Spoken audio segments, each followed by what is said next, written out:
BJP वाला से सलाह ले लेते हैं, हमारे ऊपर आरोप लगाए।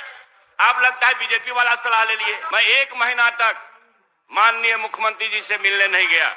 राजकर्मी का दर्जा हमारा इशू था, हमारे एजेंडा का विषय था महागठबंधन का। तो राजकर्मी बनाने के लिए मैंने प्रस्ताव दिया। जब एक शिक्षक जब दक्षता परीक्षा पास कर गया तो पुनः उसके परीक्षा की क्या जरूरत। डोमिसाइल मुद्दा एक बड़ा इशू था महोदय। डोमिसाइल नीति महागठबंधन के एजेंडे का विषय था। डोमिसाइल नीति लागू करने के लिए माननीय मुख्यमंत्री जी की सहमति हुई, मगर अधिकारी पढ़ाते थे ना, सब निरस्त हो गया। मेरी चुनौती है, हमारे नए जो एसीएस साहब आए, आते आते बीपीएससी के अध्यक्ष से उलझ गए।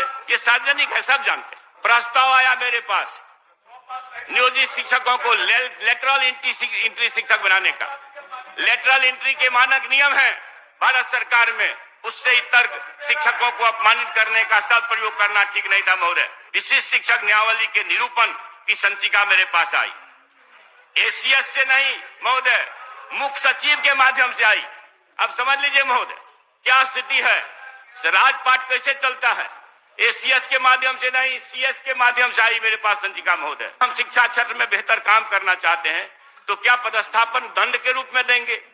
सासाराम की लड़की किशनगंज की लड़कियां बच्चियां सासाराम में, मधेपुरा की बच्चियां बेतिया में, बेतिया की बच्चियां मधेपुरा में महोदय।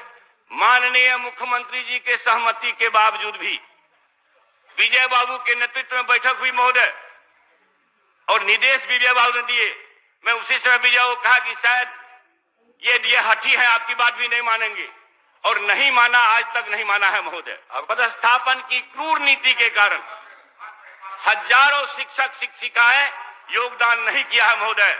जब मुझे शिक्षा मंत्री बनने का अवसर मिला, मेरे आदरणीय नेता तेजस्वी प्रसाद यादव जी ने हमको बुला के कहा चाहे जो भी हो जाए हमें 10 लाख नौकरी के दिशा में कदम रखना है और आप इसके लिए बेहतर काम करने का प्रयास करिए।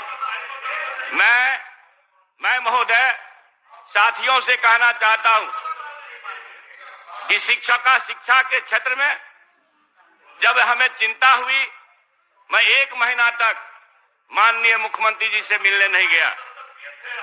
1 महीना तक महोदय डिस्टर्ब कर, हमको समय बढ़ाना पड़ेगा, ये ठीक बात नहीं है भाई। आप 4 बार 5 बार 6 बार जीते हैं, क्यों आप परेशान है भाई। बोलिए, इधर देख के बोलिए ना, उधर कहां देख लेते हैं। महोदय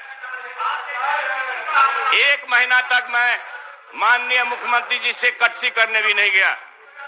1 महीना तक विभिन्न शिक्षक संगठनों से, विभिन्न हितधारकों से, विभिन्न सेवानिवृत्त प्राध्यापकों और शिक्षकों से और सेवानिवृत्त और सेवारत बड़े पदाधिकारियों से भी इंटरेक्शन किया महोदय।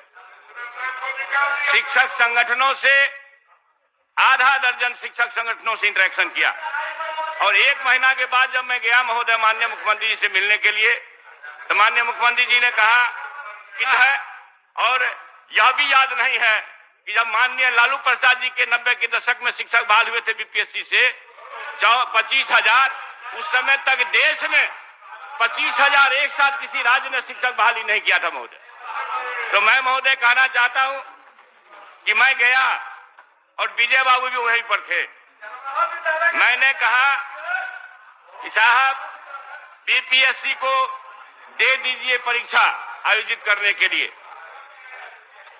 निश्चित रूप से शिक्षा में गुणात्मक परिवर्तन और गुणवत्ता लाने के लिए बीपीएससी को देना अनिवार्य है महोदय। उसके बाद मैंने कहा कि मुख्यमंत्री शिक्षा दान योजना लाया जाए।